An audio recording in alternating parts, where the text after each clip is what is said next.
Hi guys, how are you all doing? This is the Tennis World with the Tennis Expert. This is your US Open preview 2024, guys.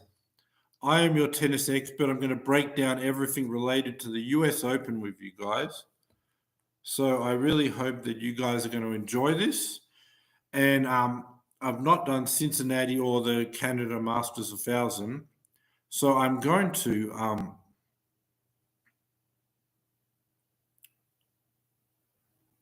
my video started to zero the clock, so I don't know if you've got that. But anyway, welcome to the Tennis World with the Tennis Expert. This is my US Open preview 2024. I've not been able to do videos over Toronto or Cincinnati. I've been in a very busy schedule, but definitely I'm going to be with you for this preview of the US Open, quarterfinal preview, semi-final preview, final preview. Also, after the whole French Open, Wimbledon, Olympics, a lot of players didn't play there and there was less interest. And also, I've been doing a lot of videos, so I just went on a bit of a break before the US Open. But I'll go back and I'll review what happened in Toronto and Cincinnati. But I'm going to do that at the end of the video because I think that people would be more interested in the US Open because that's done. But I'll review the tournaments that I've missed, the two, Toronto, Cincinnati. But let's preview the US Open, shall we? Firstly, I just want to get into the situation with the draws. The situation with the draws in the US Open, I just think this is very sad what has happened. It's clear that they're fixing the draws to favor Djokovic now. I'm 99% certain. Why did we have the US Open, first French Open, then Wimbledon, then US Open? We know the three big contenders are Sinner, Djokovic, and Alcaraz, right? So the biggest question of the draw is, which side of the draw are two of those three players on? And consistently, it's been Djokovic on his own side of the draw, while Sinner and Alcaraz on the other side of the draw. So they would have to play each other in the semi-finals, beat each other up, make each other tired, then meet Djokovic in the final. While Djokovic has a clear path and a clear run through all the way through to the final without playing another contender, and just has that one tough match, save all his energy for the final if he's tired after the tournament is over. It's a huge advantage for Djokovic. And at the US Open, they've went one step further, right? They're putting Medvedev even on the side. So you've got Sinner, Alcaraz, Medvedev on one side of the draw. If you're Yannick Sinner, you got to play. What's this guy's name? You got to play. Medvedev in the quarterfinals, Alcaraz in the semifinals, and Djokovic in the final. And you're the number one seed. Well, I'll go through the draw in the video, but I know it's probably something like Zverev, Tsitsipas, someone like that, just to get through to the final. Compare the two. And if you're Alcaraz, you still got to, maybe you have a 5-hour battle against Sinner and then you're tired for the final against Djokovic when Djokovic gets an easy run through. And then how can it be the same like French Open, Wimbledon? So Djokovic and Sinner have been the top two. So the question is, which side of the draw does Alcaraz fall?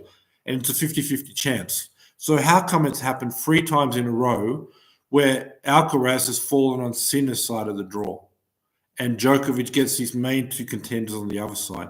1 time lucky, 2 times maybe, but 3 times no, it can't be. If it's a 50-50 chance every time.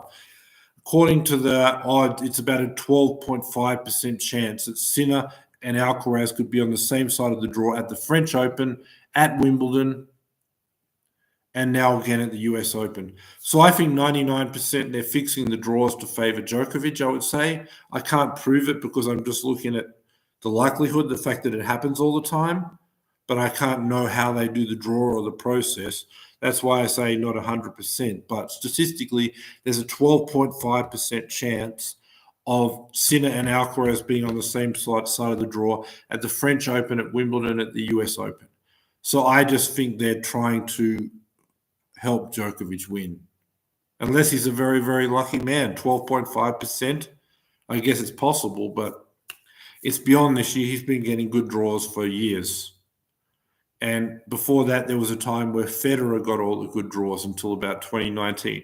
Then around 2019, 2020, it's been Djokovic got all. So why is that? Doesn't make sense to me, but we can't really get in and see what they're doing to get 100% proof. So I can't say 100%, but I'm going to say it definitely looks like that. Anyway, guys, let me get into the draw and let's preview this thing. US Open Preview 2024. So Sinner's side of the draw, he's got McDonald in the first round. He'll win that. Two Americans, I'm not sure, Mickelson and the other guy I can't pronounce, but he'll win those. Then he's going to come up against Fields of France in the third round. He'll just overpower him, win that in straight sets. Then in the the fourth round, Tommy Paul, that's a bit of a tough one. So actually, he's going to have Tommy Paul even before he even gets to Medvedev. But I think he'll beat Tommy Paul, but it'll be 4 sets. It'll be a tough battle, just a bit too much power. Then he's going to move through. And sorry, Tsitsipas is even on this tough side of the draw. I didn't even get that in when I was talking about the draw. But anyway, he'll be in the quarterfinals. And then he'll play Medvedev. Again, it's going to be 4 sets, but I think he's just got a bit too much power, and in those round shots, will just be controlling the rally, staying in the middle, overpowering Medvedev. Medvedev will always be on the run. He'll have enough power to get past Medvedev's defense and finish points. So tough quarterfinal, tough fourth round. Then let's look at Alcaraz parts of the draw, because we've got Sinner in the semi-finals now. So Alcaraz is going to play Li Chu of Australia, win that, overpower him, straight sets. Shapovalov or Zanshapov. I mean, these guys have been good before, but I just don't see them threatening him. So I'm going to say Alcaraz again in straight sets. Then he's going to move through to the third round. Just a minute, guys. So probably he'll beat Shapovalov in straight sets. Third round, Draper. Not an easy match, but I just think they're both consistent rallies. But Alcaraz has got way more power than Draper, so he's just going to be controlling the rallies.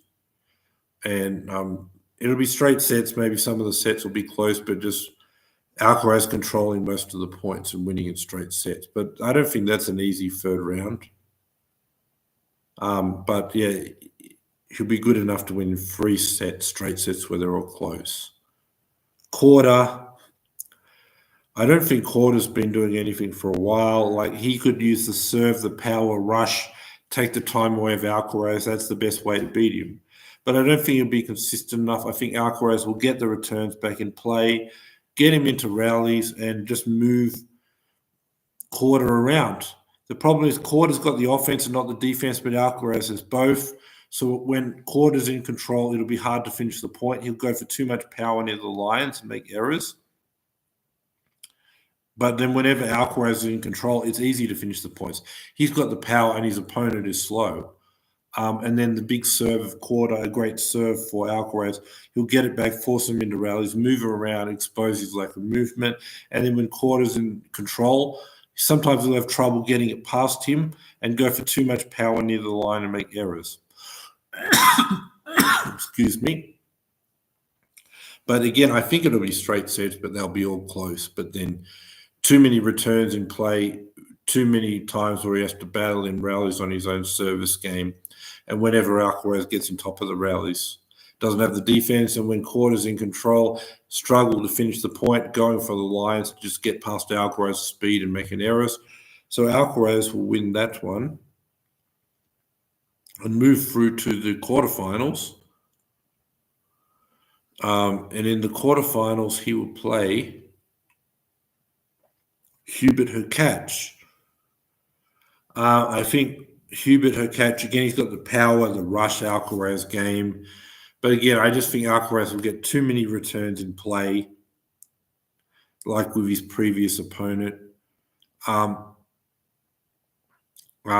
force him into rallies, and move him around and expose his lack of movement. When Hurkacz is in control, he'll struggle getting past Alcaraz finish points and making errors. But whenever Alcaraz gets control, he has the power. Hurkacz is slow. It's going to be very easy to finish points. And Hurkacz would have to serve huge to have a chance here. But what I'm saying is, like, Alcaraz will get enough returns in play, will force him into rallies, and whenever he gets in control of the rally, he's got great offense and Hurkacz's poor defense. Finish the point, and when Hurkacz is in front of the point, again, it's going to be hard to get past Alcaraz's defense. This is a slow hard court, and he'll have to go too close to the line and make errors. But whenever Alcaraz gets in control, Hurkacz is slow, Alcaraz has the power, no problem finishing points, and you get enough returns in play to force Hurkacz into enough rallies, and he'll out-rally him. I even think this will be straight sets, but all the sets will be close. Maybe some tiebreakers. Chance Hurkacz gets a set. But anyway, we've got Sinner and Alcaraz in the semi-final. Let's look at the other side of the draw, Djokovic's side. Djokovic is playing a bot. He'll win them straight sets. Struff. Djokovic is a great return. He'll get the returns, force Struff into rallies, out-rally him, straight sets there. Popyrin, same thing. He'll get the return in play, force Popyrin into rallies, move him around, out-rally him. Straight sets could be 4, but I'll say straight sets for now. Then Djokovic is going to be into the 4th round against Ben Shelton. Again, same thing, big server. Get the returns back in play, force Shelton into long rallies, move him around, expose the lack of movement, out-rally him.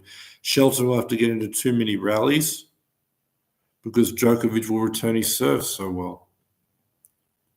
And then Djokovic out-rallies him and then gets a lot of returns back at the feet. And Shelton's not getting enough free points on the serve because of Djokovic's return. And when the rallies take place, Djokovic is out-rallying him. It's the 4th round. So the quarterfinals, I'm finding this a very easy draw for Djokovic. Quarterfinals. Djokovic will get Rublev in the quarterfinals.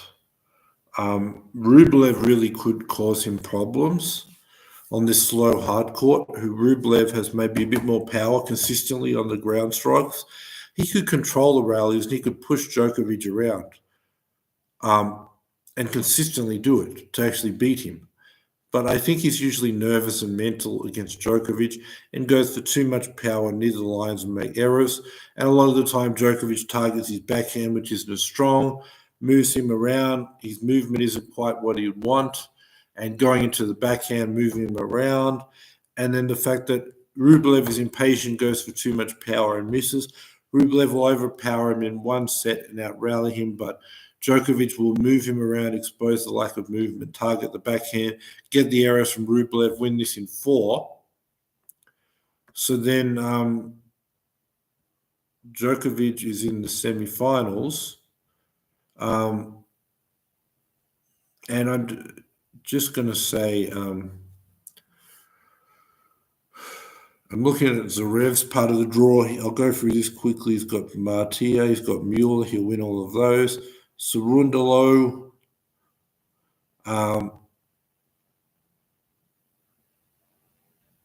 Rune. I think he's going to beat Rune. Rune's just not been quite good enough. So Zverev beats Rune in the 4th round. And then the quarterfinals,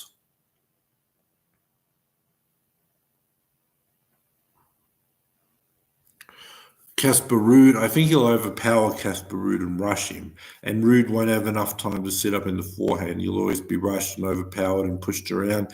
And his big weapon, the forehand, will be rushed because Zverev will have too much power, control the points, start with the serve ahead in the point and have more power on the ground strokes. Maybe 4 sets, though Ruud will out-rally in one of the sets. So there we have it, guys. Semi-finals, Zverev, Djokovic. I just think Djokovic is I just think like Djokovic is too good for Zverev. I think he's going to get his serve back in play. I think he's going to force him into like rallies, right? And I just think like um, like I just think like Djokovic will get enough returns in play, force him into rallies, and move Zverev around and move the big guy around and out rally him. And then Zverev is trying to not be pushed around and go for too much power near the line, make errors. Zverev is more consistent with his power than a lot of the other big guys, so he will be able to push Djokovic around in these rallies and then overpower Djokovic a lot of the time. But in the long run, Djokovic will get enough returns in play to get Zverev in the long rallies and move him around and out rally him. And then Zverev is forced to go for a lot of power near the line and make errors. And Djokovic will return too well. Zverev just has to get into too many rallies, and Djokovic out rallies him. It could be 4 or 5, but I'll say 4 sets. One set definitely Zverev overpowers Djokovic. The other one, Sinner and Alcaraz. Really, this could go either way, but I just think Alcaraz is on fire. He's won 2 Grand Slams this year. He's looked great. He's beat Sinner the last 2 times they played. He beat them in Indian Wells on a slow hard court. He beat them in Roland Garros. This is a bit faster. It'll suit Sinner a bit better. Sinner will try the big serve, rush Alcaraz, not let him get into long rallies, not let him set up in the forehand and just overpower him. But I think on this, it's going to be probably a night match. I think it's going to be a slower hard court.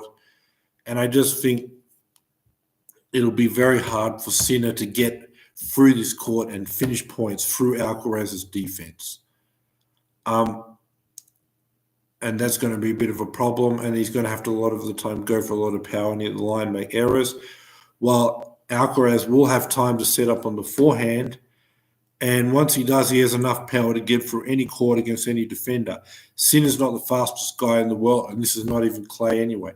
So I just think, and also the big thing Sinner has is the serve. I think Alcaraz is able to return Sinner's serve, force him into rallies. Because the court would be slow enough to do so. Get him in these rallies, and then I do think he'll have, because the court will be slow enough, he'll have enough time to set up on the forehand, and the forehand getting through the court and finishing points. And Sinner not being that fast anyway, that'll be a big thing here. The fact that Sinner will struggle to rush him when he tries, he'll go for too much power near the line and miss. Then Alcaraz will have more time to set up on the forehand, and then when he does, he can hit for any defender on any court. So definitely getting through this US Open hard court against Sinner, who's not that fast, he'll be able to do it, and he'll be able to force Sinner into too many rallies and move him around and expose the fact that Sinner's movement, while not bad, is not amazing either. And going up against the power of Alcaraz, he can't stop Alcaraz finishing the points. Alcaraz gets enough returns in play, gets in the rallies, has time to set up on the forehand, out-rallies Sinner. Sinner trying to rush him a lot of the time, goes for too much power in the line and make errors. But Alcaraz, with his forehand, can easily get through this court and get through Sinner's defense, who's not extremely fast. But I'm going to say it's going to be 4 or 5 sets. Because this is not as slow as clay, I'm going to say 5 sets, but it could be 4 or 5 to Alcaraz. But again, the return, getting him into rallies, out-rally him, and then having the power to get through Sinner's defense, while Sinner sort of struggling to finish through Alcaraz and making some errors. But 4 or 5 sets to Alcaraz, we'll say 5 for now. Then the final, Novak Djokovic, Carlos Alcaraz. I'm just going to say, I feel like Alcaraz is a better player right now. They played in Wimbledon. It was 5 sets. Alcaraz is a lot better this year, and Djokovic hasn't been as good. So that's why it was straight sets this year, because Djokovic has declined, so that makes it 4 sets, but then Alcaraz has improved, so that made it straight sets.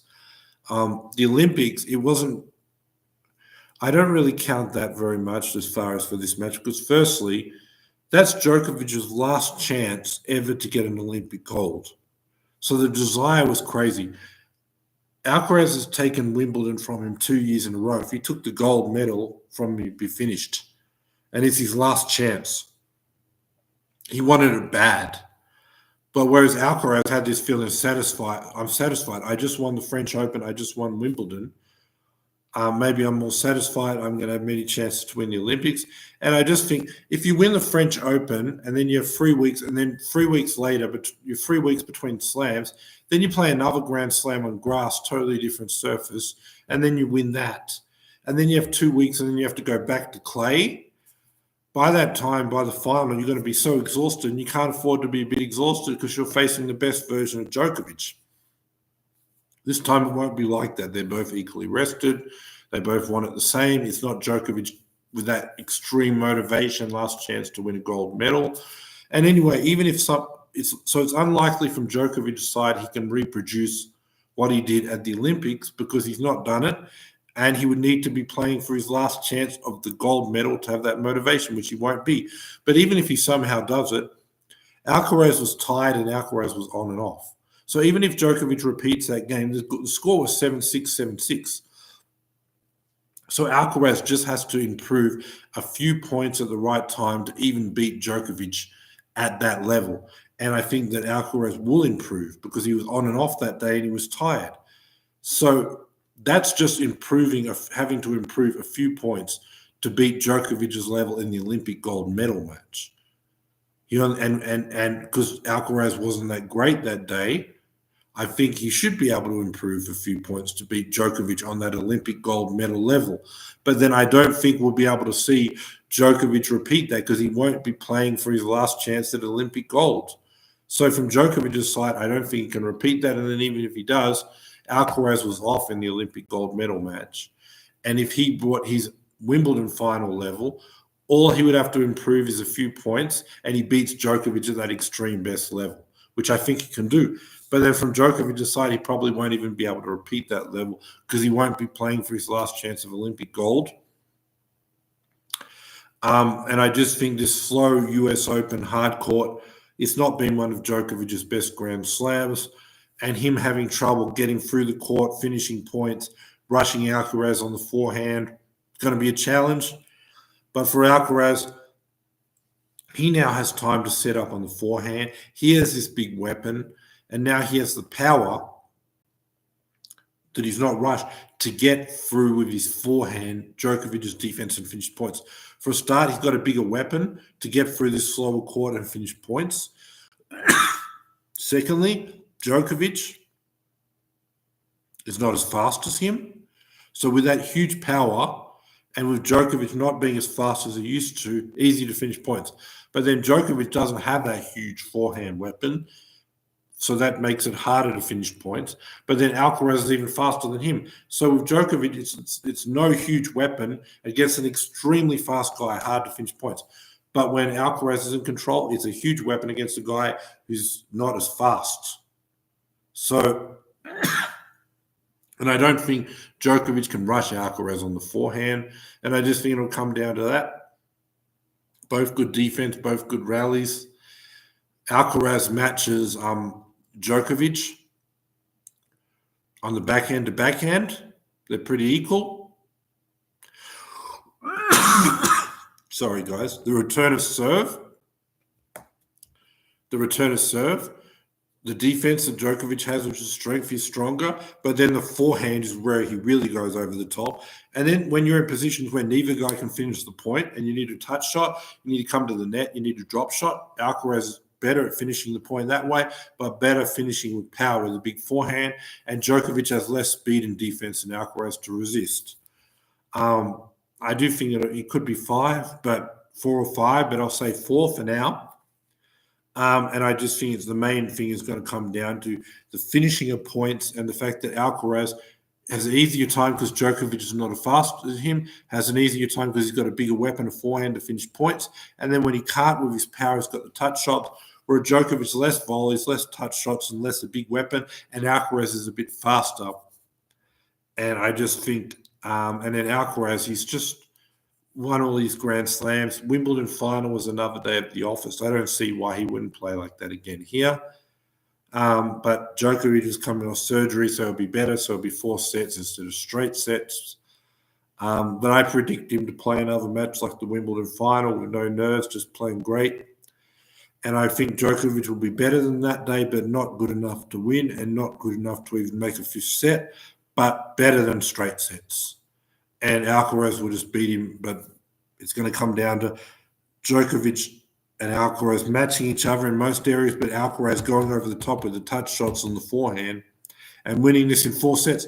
So Carlos Alcaraz will be your 2024 US Open champion. So, guys, that's the end of my US Open preview, okay? We're done. I just want to talk about some matches like that I've not covered, that I've been gone for some weeks. Let's look at Cincinnati. Let's look at what happened there.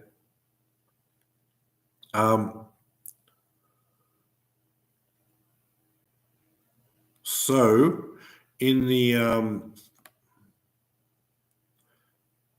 Sinner beat Zverev, and it was a very tough match, and there was a lot of pressure on this one. And they both matched each other with the serve, the power game, and all these areas.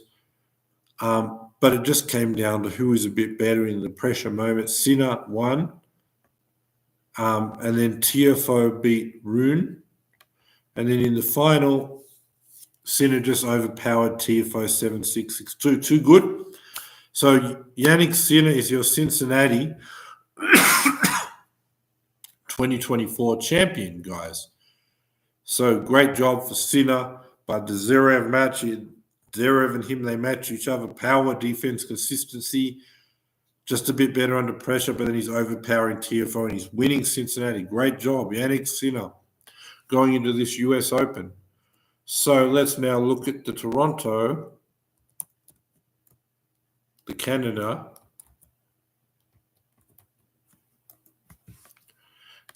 Open, they're calling it now.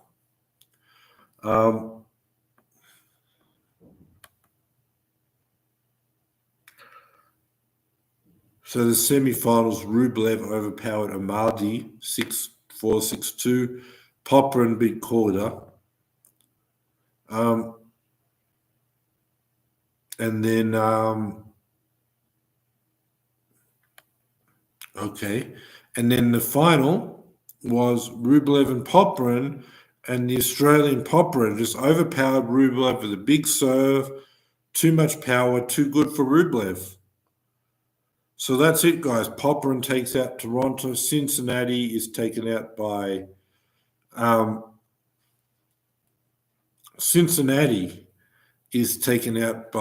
Yannick Sinner with that close, very close match against Zverev. Just being too good under pressure and then overpowering Tiafoe in that final. So that's my review of Toronto and Cincinnati, guys. And that's my preview of the US Open. So come back in about 10 days, sort of on a Tuesday, right before the quarterfinals. I'll be previewing the US Open quarterfinals 2024. And then right before the semifinals, I'll preview that. And right before the final, I'll have the updated information about how the guys are playing in the tournament at that point.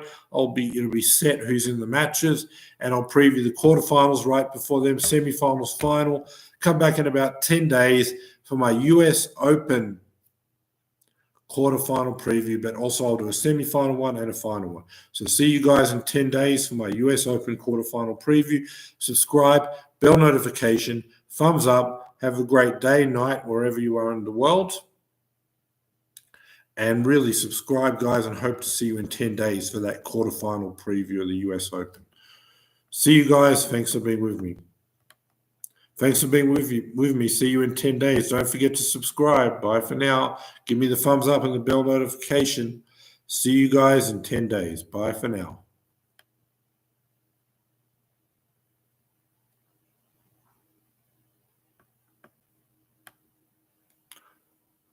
Sorry about that, guys. I'll see you guys in 10 days. Don't forget to subscribe. Bye for now.